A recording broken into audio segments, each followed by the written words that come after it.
Καλημέρα και από μένα.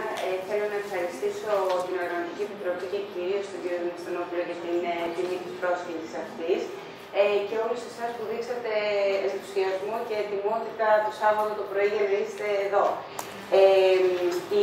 Η επαγγελματική μου καθημερινότητα και ιδιότητα είναι αυτή της διατρολόγου και τα τελευταία περίπου 10 χρόνια βλέπω συνήθως κυρίως τύπου 1 διαβήτη σε μικρές έως μεγαλύτερες ηλικίες και άτομα που χρησιμοποιούν την αντλία ινσουλίνης για τη θεραπεία αυτού. Πάμε λίγο να δούμε, για να μην ξεχνάμε γιατί μιλάμε για τον σακχαροδιαβήτη τύπου 1 και τις διαστάσεις που ξέρουμε ότι παίρνει παγκοσμίως. Βλέπετε το γνωστό χάρτη του IDF, ο οποίος μας δίνει μία εκτίμηση του 2015 για τον αριθμό ατόμων που ζουν με διαβήτη τύπου 1 και τύπου 2 παγκοσμίως. Ανησυχητικό είναι η πρόβλεψη που κάνουμε το 2040 και πώς σε κάποιες επίγουσες χώρες ο εμβολιασμός αυτός σχεδόν διπλασιάζεται. Στο συγκεκριμένο slide ήθελα να δούμε λίγο αυτό το 8,8, τον παγκόσμιο εμβολιασμό που σε λίγο θα δούμε ότι και η Ελλάδα μας, η χώρα μας, ακολουθεί πάρα πολύ στενά τα ποσοστά αυτά. Οπότε σίγουρα δεν είναι κάτι που έχουμε περιθώρια να μην το πάρουμε υπόψη μας. Πιο συγκεκριμένα όμως, σε σακχαρώδη διαβήτη τύπου 1, η Ευρώπη στο σύνολό της παρουσιάζει από τα πιο υψηλά ποσοστά, με συγκεκριμένες χώρες όπως το Ηνωμένο Βασίλειο, η Φιλανδία, η Γερμανία και η Ρωσία που δείχνουν να συγκεντρώνουν το μεγαλύτερο αριθμό ατόμων σε σακχαρώδη διαβήτη τύπου 1. Η χώρα μας δε, από τα τελευταία στοιχεία που μας δίνει η Ελληνική Διατροφική Εταιρεία, εκτιμάται ότι το 8 με 9% του πληθυσμού πάσχει από διαβήτη, ενώ υπάρχει ένα ποσοστό γνωστό σε όλους που δεν γνωρίζει ότι πάσχει από την νόσο, κυρίως στο φάσμα του τύπου 2. Να πω εδώ πέρα ότι κάθε χώρα και η δική μας ιδιαίτερα παρουσιάζει ένα πρόβλημα στην καταγραφή των περιστατικών. Οπότε όλα αυτά τα ποσοστά βγαίνουν μέσα από εκτιμήσεις και τις πληροφορίες που μπορούμε να έχουμε στα χέρια μας. Περίπου 1 στους 10 Έλληνες έχει διαβήτη πάλι από στοιχεία της Διαβητολογικής Εταιρείας και το ανησυχητικό, για να μην πω τρομακτικό, είναι ότι η παραδοχή ότι στην Ελλάδα έχει τετραπλασιαστεί τα τελευταία 30 χρόνια ο αριθμός των ανθρώπων που ζουν διαβήτη. Συγκεκριμένα τώρα στο διαβήτη τύπου 1 και στις μικρότερες ηλικίες, ξέρουμε παγκοσμίως, το οποίο ισχύει και στη χώρα τη δική μας, ότι το αυξάνεται γύρω στο 3% κάθε χρόνο στην παιδιά και εφήβους, με ιδιαίτερα ανησυχητικά αυξημένα ποσοστά στις ηλικίες κάτω των 5 ετών. Προηγουμένως είπα για τις μικρές ηλικίες με αντλία. Το πιο νεαρό άτομο τώρα το καλοκαίρι που έβαλε αντλία στην Αθήνα, στην Ελλάδα, ήταν στους 10 μήνες ηλικίας. Λοιπόν, εδώ είναι η εκτίμηση του IDF στον άτλια που έχει φτιάξει αναχώρα. Η εκτίμηση που δίνει λίγο μικρότερη, ναι, για τη χώρα μας εδώ, το 5,2, αλλά λέω και πάλι ότι έχει να κάνει με το γεγονός ότι τα επίσημα δηλαδή στοιχεία δεν είναι πάντα εύκολα να βρεθούν αναχώρα. Λοιπόν, ωραία. Λοιπόν, ας μην ξεχνάμε όταν μιλάμε για τύπου 1 διαβήτη, ποια είναι τα δύο σκέλη της θεραπείας. Η ινσουλίνη και η διατροφή. Ακόμα και όταν πρόκειται για αντλία, για χρήση αντλίας δηλαδή, η θεραπεία παραμένει το ίδιο. Αν αλλάζει ο τρόπος χορήγησης της ινσουλίνης, τότε υπάρχουν κάποιοι ιδιαίτεροι χειρισμοί. Αλλά το γεγονός ότι το άτομο χρησιμοποιεί αντλία ινσουλίνης δεν σημαίνει ότι η θεραπεία του έχει αλλάξει. Εκείνο που αλλάζει, και οφείλουμε όλοι να έχουμε τα μάτια μας και τα αυτιά μας ανοιχτά, είναι κατά καιρούς οι οδηγίες που έχουμε, οι επίσημες οδηγίες από τους παγκόσμιους οργανισμούς και φυσικά προχωρώντας την τεχνολογία, αλλά προχωρώντας και το είδος, έχουν αλλάξει τα είδη ινσουλίνης, άρα πρέπει να αλλάξει, και το λέω αυτό για τους συναδέλφους, κάποια στιγμή και ο τρόπος που αντιμετωπίζουμε το κομμάτι της διατροφής όταν αλλάζει ή ο τρόπος χορήγησης της ινσουλίνης ή το είδος της ινσουλίνης. Λοιπόν, τι ξέρουμε, ότι οι διατροφικές οδηγίες για σακχαρώδη διαβήτη τύπου 1 αφορούν τις ίδιες οδηγίες που κατά καιρούς και αυτές αλλάζουν για τον γενικότερο πληθυσμό. Συγκεκριμένα, επειδή έχω χρησιμοποιήσει το πίνακα το συγκεκριμένο και θέλω λίγο να θυμηθείτε εκεί που βλέπουμε τα γραμμάρια υδατάνθρακα, υπάρχει αυτό εδώ το ποσό των 130 γραμμαρίων, το οποίο θα το θυμηθούμε και στην πορεία. Άρα λοιπόν ξέρουμε ότι και το λέμε πάρα πολλά χρόνια, που δεν υπάρχει δίαιτα ιδιαίτερη για τον άνθρωπο που ζει με σακχαρώδη διαβήτη τύπου 1 ή τύπου 2, όμως τα πράγματα δεν είναι τόσο απλά. Πέρα των γενικών σκέψεων που κάνουμε όταν έχουμε απέναντί μας έναν άνθρωπο και πρέπει να συμβουλέψουμε τι θα κάνει με τη διατροφή του, έχουμε να πάρουμε το ιατρικό ιστορικό, διαιτολογικό, καθορίζουμε τα ημερήσιες θερμίδες, τα ξέρετε πάρα πολύ καλά αυτά, ανάλογα με το φύλο, την ηλικία του, την αξιολόγησή του, τις συνήθειες του ίδιου ή της οικογένειας. Προσπαθούμε να υπάρχει μια κατανομή των θερμίδων σε 3 βασικά γεύματα. Τώρα, ανάλογα με την ρουτίνα του και τις ανάγκες του και την ηλικία που χρειάζονται και τα ενδιάμεσα γεύματα, αυτό εξατομικεύεται και προφανώς παίρνουμε και υπόψη μας στον βαθμό φυσικής κατάστασης. Είπα όμως προηγουμένως, και δεν το λέω για να μας δημιουργήσω δυσάρεστες σκέψεις, ότι τα πράγματα δεν είναι τόσο απλά. Άντε και εμείς τα σκεφτήκαμε όλα αυτά και τα πήραμε υπόψη μας και αξιολογήσαμε τον άνθρωπο που έχουμε απέναντί μας. Ως συγκεκριμένος, για να έχει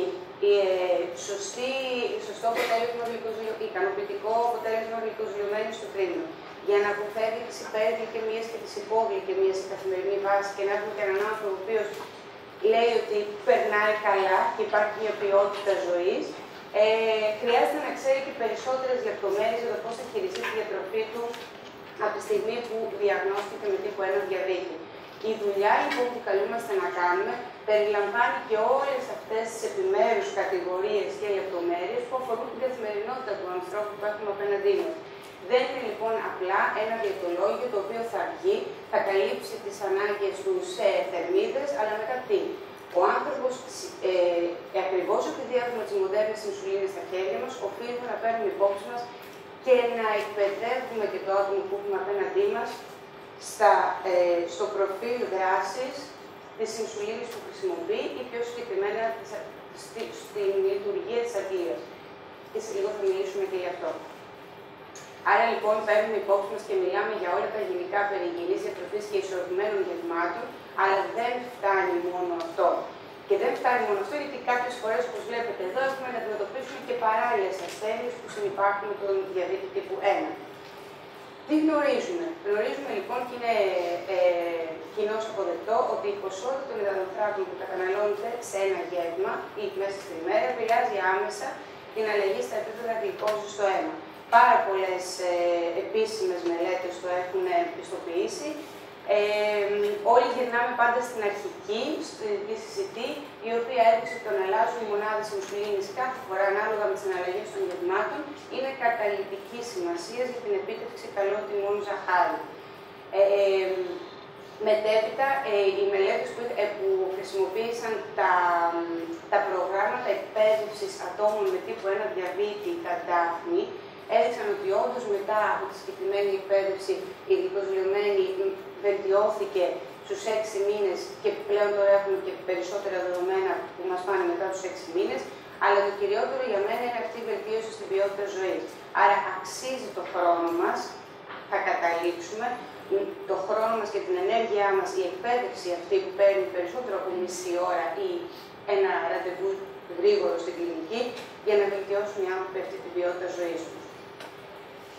Εδώ να θυμηθούμε ότι το μέτρημα των υδατανθράκων στη θεραπεία του διαβήτη τύπου 1 δεν είναι κάτι καινούριο. Έχουμε κατά καιρούς μιλήσει με συγκεκριμένα διαιτολόγια, με θερμίδες, με μερίδες. Έχουμε χρησιμοποιήσει λίστες ισοδυνάμων που, επιτρέψτε μου να πω ότι αυτή η λέξη ισοδύναμο έχει μπερδέψει αρκετό κόσμο, γιατί χρησιμοποιείται. Εμείς, ας πούμε, στο κομμάτι της διαιτολογίας τουλάχιστον ξέρουμε ότι έχουμε διαφορετικά είδη ισοδυνάμων, πρωτεΐνης, λίπους, υδατάνθρακα. Οπότε πρέπει να είμαστε και λίγο ξεκάθαροι όταν μιλάμε στους ασθενείς. Έχουμε μιλήσει για γλυκαιμικό δείκτη. Έχω επίσης συναντήσει ανθρώπους που αντί να μετράνε γραμμάρια υδατανθράκων, πρόσθεταν το γλυκαιμικό δείκτη του κάθε τροφίμου στο γεύμα. Οπότε είχαμε τον αρέσει πολύ γλυκαιμίες και πολύ έτσι ανεξέλεγκτα ζάχαρα. Πρέπει λοιπόν να ξεκαθαρίσουμε, όπως είπα και στην αρχή, ότι όλη αυτή η κουβέντα περί μέτρημα υδατανθράκων ή μια πιο συγκεκριμένη ματιάς στο πιάτο του ασθενούς έγινε πλέον απαραίτητη με τη χρήση μοντέρνων ινσουλινών και δι τη χρήση αντλίας ινσουλίνης. Δεν έχει εφαρμογή σε χρήστες μειγμάτων, θα μπερδευτούμε και εμείς και οι άνθρωποι περισσότερο. Ελπίζω βέβαια να έχουμε πολλούς χρήστες μειγμάτων πλέον στην καθημερινή πράξη. Το πλέον βασικό λοιπόν όταν μιλάμε για διατροφή, σακχαρώδη, διαβήτη τύπου 1 και αντλία, είναι το σωστό τέλεσμα ινσουλίνης και υδατάνθρακα. Πολύ συχνά λέω ότι δύο κλειδιά επιτυχίας υπάρχουν. Αυτό το σωστό τέλεσμα ινσουλίνης και υδατανθράκων, αλλά και μεταγευματικές μετρήσεις. Μην ξεχνάμε ότι μπορούμε να μιλάμε ώρες ατελείωτες για το πώς μπορεί να καλυφθεί σωστά ένα γεύμα, αλλά χωρίς μια αξιολόγηση μετά του τι έγιναν οι μονάδες αυτές, δεν μπορούμε να κάνουμε συμπεράσματα.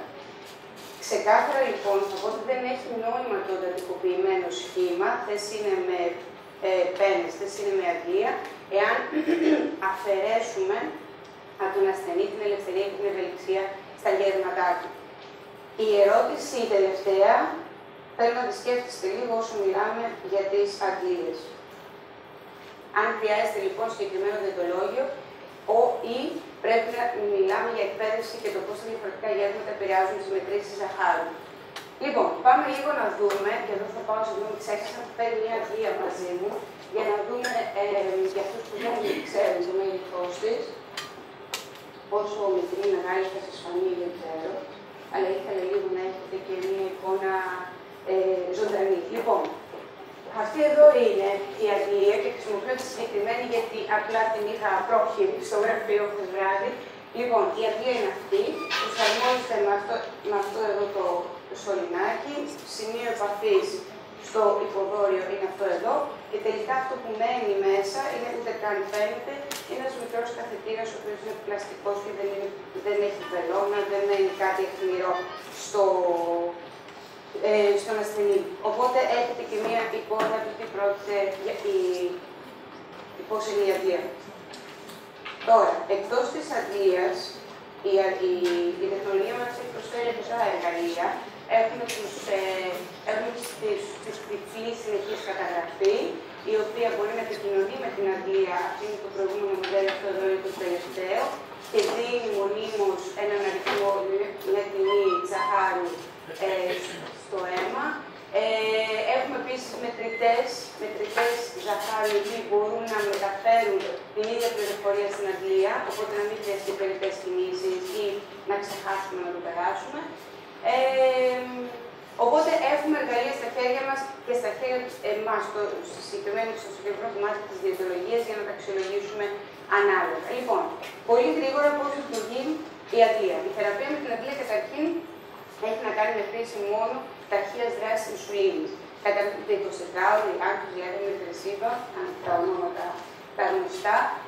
Έχουμε λοιπόν ένα βασικό ρυθμό εδώ, που παίζει το ρόλο της 24 ώρες ινσουλίνης, ο οποίος βασικός ρυθμός είναι προκαθορισμένος, αλλά δεν είναι μια ευθεία γραμμή.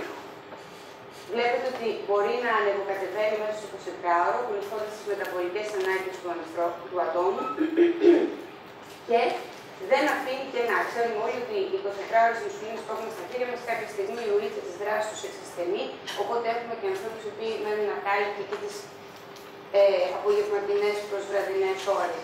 Αυτό εδώ λοιπόν μας δίνει μια συνεχής έκκληση ινσουλίνης, μπορεί να ρυθμιστεί και να αλλάξει, ανάλογα πάντα με τη φυσική δραστηριότητα της ανάγκης του ατόμου που έχουμε απέναντί μας.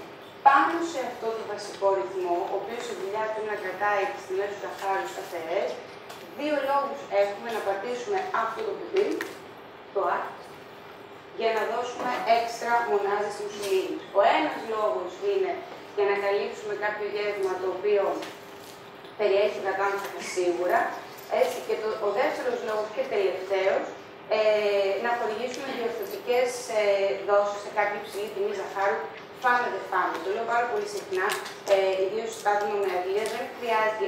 Κάποιοι έχουν μείνει με τη συνήθεια ότι θα διορθώσει το υψηλό ζάχαρο στο επόμενο γεύμα, μόνο όταν θα υπάρξει δηλαδή δόση γευματική. Εφόσον έχουμε την αντλία στα χέρια μας, καλό θα είναι όταν γίνονται μετρήσεις, το μόνο σίγουρο, να διορθώνουμε τα υψηλά μας ζάχαρα όταν χρειάζεται. Οι μονάδες τώρα εδώ, και θα κάνουμε και ένα παράδειγμα σε λίγο μαζί, οι μονάδες υπερταχείας ινσουλίνης για τα γεύματα αλλάζουν πάντα με τη χρήση προσωπικών αλλαγών. Δεν υπάρχει ένα στάνταρ σετ μονάδων που καλύπτει πάντα το πρωινό, πάντα το μεσημεριανό και πάντα το βραδινό και φυσικά πρέπει να καλύψουμε και τα ενδιάμεσα γεύματα, θα δούμε σε λίγο.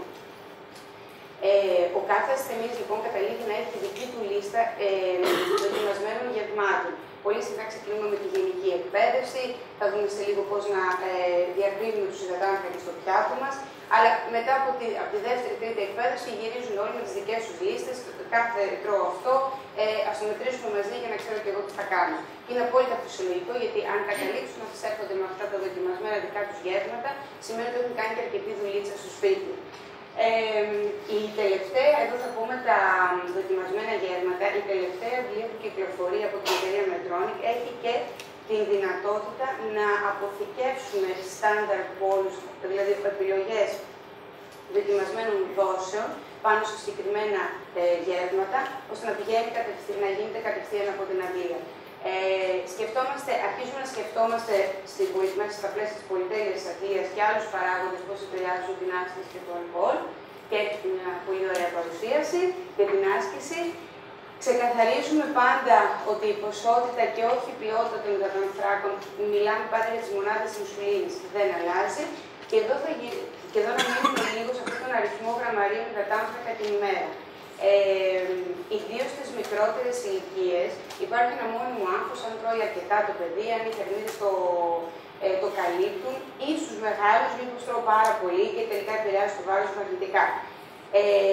Στα πλαίσια λοιπόν της ευέλικτης θεραπείας, κάποια πράγματα παραμένουν βασικά. Και εγώ θα πω τώρα, πριν γυρίσω σε αυτό το τελευταίο δεδομένο, ότι μας χρειάζονται περίπου 130 γραμμάρια ημερησίως υδατάνθρακα στο μεγαλύτερο εύρος ηλικιακά των ανθρώπων με διαβήτη τύπου 1, ότι κάνει πιο εύκολο, τα αποτελέσματα δείχνουν, το αποτελέσματος δηλαδή κάνει πολύ πιο εύκολο το διαχειρίσιμο το διαβήτη, όταν υπάρχει ένας μέσος όρος κατανάλωσης γραμμαρίων υδατάνθρακα την ημέρα. Τι θέλω να πούμε αυτό?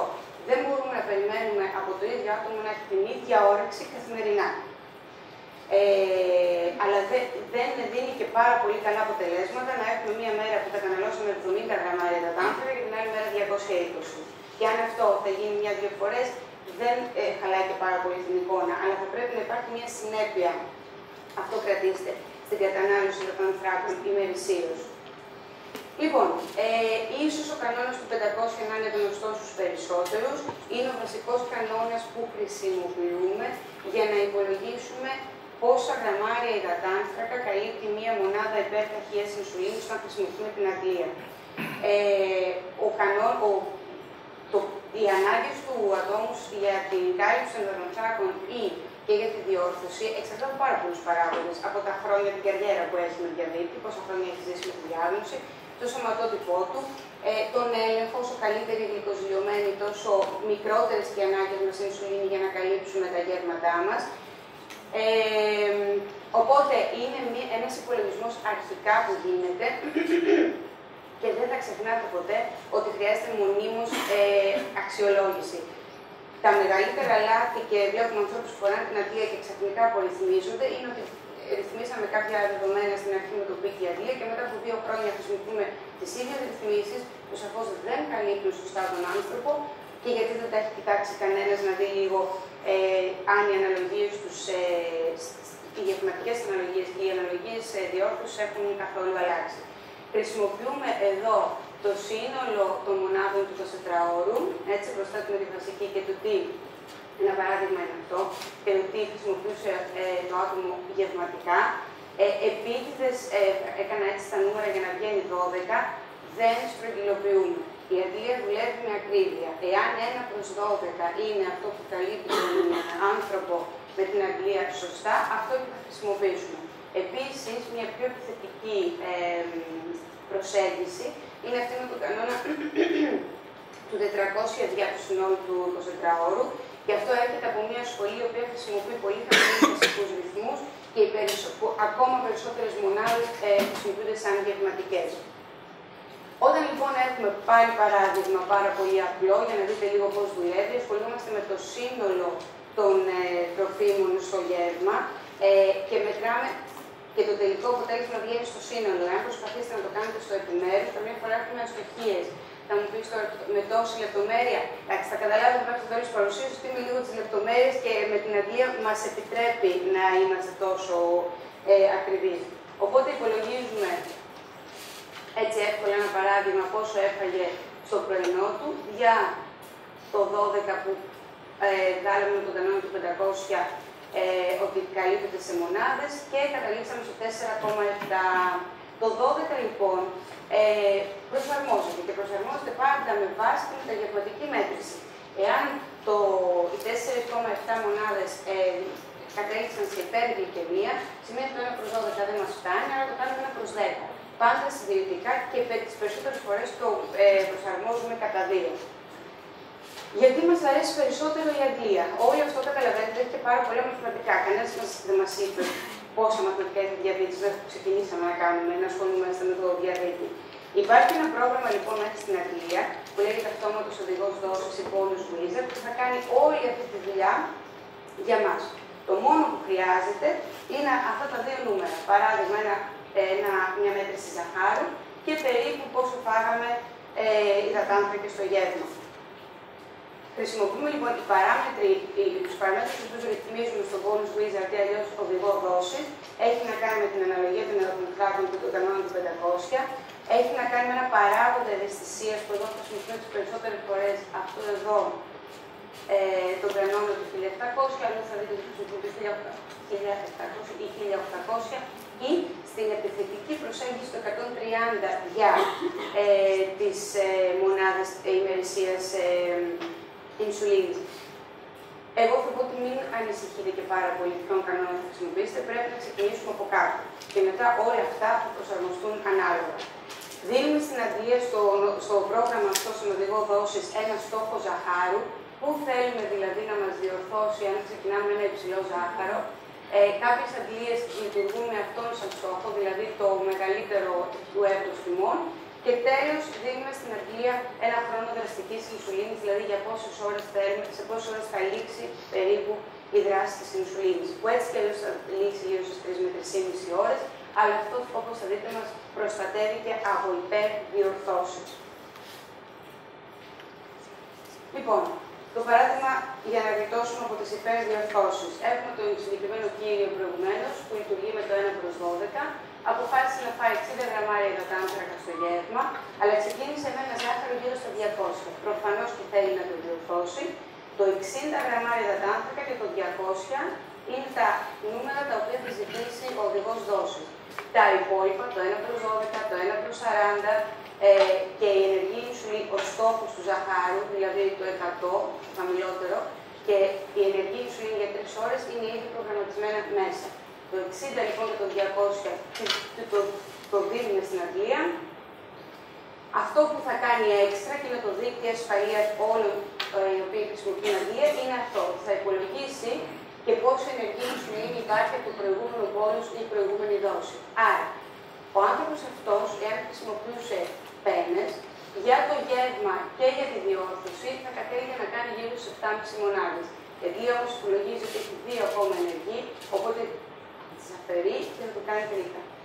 Συγγνώμη, 5,5. Έχουμε αποφύγει πάρα πολλές υπογλυκαιμίες και πάρα πολλά άτσαλα ζάχαρα με αυτή ακριβώς τη βοήθεια που μας δίνει η αντλία. Τι γνωρίζουμε, τι σκεφτόμαστε κάθε φορά που έχουμε έναν άνθρωπο με διαβήτη τύπου 1 και ο οποίος χρησιμοποιεί αντλία. Ξέρουμε ότι έχουμε μειωμένη ευαισθησία στην ινσουλίνη τις πρώτες ώρες. Πάρα πολύ απλά λοιπόν, οι αναλογίες του πρωινού πάντα είναι λίγο μικρότερες, άρα περισσότερες μονάδες ανά γραμμάριο υδατάνθρακα το πρωί. Το 1 προς 12 ή το 1 προς 10 ή οποιαδήποτε αναλογία καλύπτει το συγκεκριμένο άνθρωπο δεν μπορεί να διαφέρει μέσα στην ημέρα. Δηλαδή να είναι 1 προς 10 το πρωί, 1 προς 12 το μεσημέρι και 1 προς 15 το βράδυ. Γεύματα πλούσια σε φυτικές ύλες και λιπαρά. Είναι δύσκολο. Τελειώσω.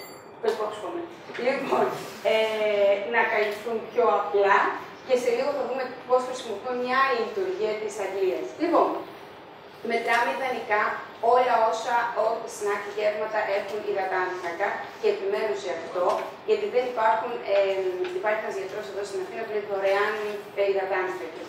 Λοιπόν, εξαρτάται πάντα από την αναλογία του ατόμου, δηλαδή αν λειτουργούμε με αναλογίες 1/15 και πάμε 3 γραμμάρια υδατάνθρακα ή 5 από ένα μικρό κρακεράκι, δεν έγινε και τίποτα να δεν καλυφθεί.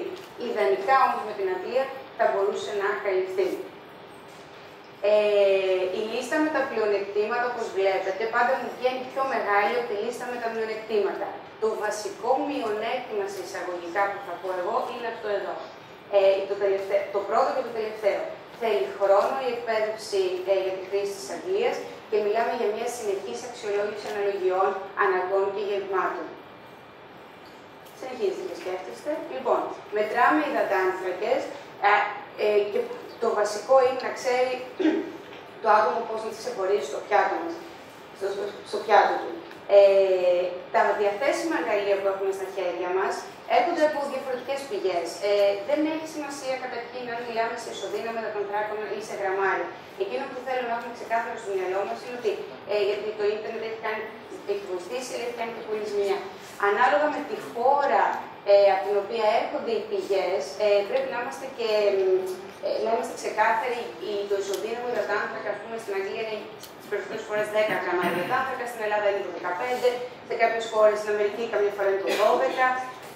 Χρησιμοποιούμε τις συσκευασίες τροφίμων. Προσοχή εδώ, γιατί πάντα η πληροφορία δεν είναι ξεκάθαρη. Χθες το βράδυ κιόλας μία μητέρα μου πήρε τηλέφωνο γιατί πρόσθεται το σύνολο των υδατανθράκων και εκεί που λέει σύνολο υδατανθράκων, εκ των οποίων σάκχαρα, πρόσθεται και τα σάκχαρα στο σύνολο των υδατανθράκων. Και φυσικά είμαστε σε μια μόνιμη υπογλυκαιμία όλη την ώρα. Για τους πιο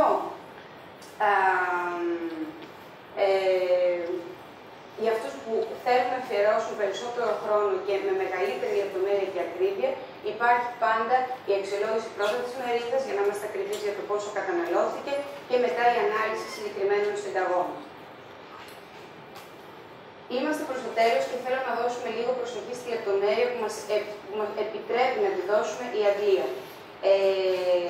Πάρα πολλά χρονικά πρόσφατα διάβασα και χαρήκαμε τόσο πολύ που καταφέραμε να ταιριάξουμε υδατάνθρακες με ινσουλίνη στον έλεγχο του τύπου 1 διαβήτη, που ξεχάσαμε για κάποια χρόνια επιμέρους επιδράσεις που μπορούν να έχουν τα υπόλοιπα συστατικά της τροφίμου μας, γιατί προφανώς με μια εξαίρεση των λιπαρών δύσκολα τρώμε μόνο υδατάνθρακες. Τώρα να φάμε μόνο λίπος, δηλαδή να φάμε μόνο λάδι, είναι λίγο δύσκολο. Λοιπόν, τι ξέρουμε, είναι ένα καταπληκτικό βιβλίο και είναι και διαθέσιμο και σε e-book, το Pumping-Insulin, το οποίο όποιος έχει όρεξη και τον ενδιαφέρει περισσότερο, μπορεί να είναι πολύ πρακτικό βιβλίο και μπορεί να σας διευκολύνει στην καθημερινή πρακτική. Όταν λέμε λεπτομέρεια με την αντλία, μπορούμε και ιδίως με τις καταγραφές, μπορούμε να ασχοληθούμε με το πότε θα κάνουμε το πόλους. Και οι τελευταίες ιδέες είναι ότι επιστρέφουμε στο 10 με 15 λεπτά προγεύματος, γιατί πάντα η ινσουλίνη, ακόμα και η υπερταχεία, θα είναι πιο αργή από την αντίδραση του οργανισμού στον υδατάνθρακα. Ξέρουμε ότι μπορούμε να έχουμε ένα πιο αυστηρό έλεγχο όσον αφορά τις μεταγευματικές μετρήσεις με στόχους οι οποίοι είναι συγκεκριμένοι, βλέπετε. Ακόμα πιο αυστηρά δεδομένα με ανθρώπους που έχουν ασχοληθεί με την αντλία και την καταγραφή και την έχουν χρησιμοποιήσει για χρόνια, λένε ότι στο 2ωρο μπορούμε να έχουμε ένα 140, αλλά να αποφεύγουμε την υπογλυκαιμία. Η σκέψη για την υπογλυκαιμία μπαίνει πάντα όσον αφορά τους στόχους αυτούς. Κρατήστε αυτό εδώ πέρα, γιατί εγώ τουλάχιστον με τους ανθρώπους με την αντλία το έχω πάντα στο μυαλό μου και προσπαθώ να είμαστε μέσα σε αυτά τα όρια. Και εδώ δίπλα μία πάρα πολύ μικρή περίληψη για το τι μπορεί να συμβαίνει με τις πρωτεΐνες και λιπαρά που έχουν πολύ δρόμο μπροστά μας για να καταλήξουμε σε επίσημες οδηγίες. Ξέρουμε ότι κάποιο μέρος πρωτεΐνης θα γίνει γλυκόζη. Αυτό το ποσοστό το 19 ήταν το τελευταίο πιο πρόσφατο που εγώ διάβασα. Περίπου θα επηρεάσει μετά την 1,5 ώρα και μπορεί να φτάσει μέχρι και τις 6 ώρες.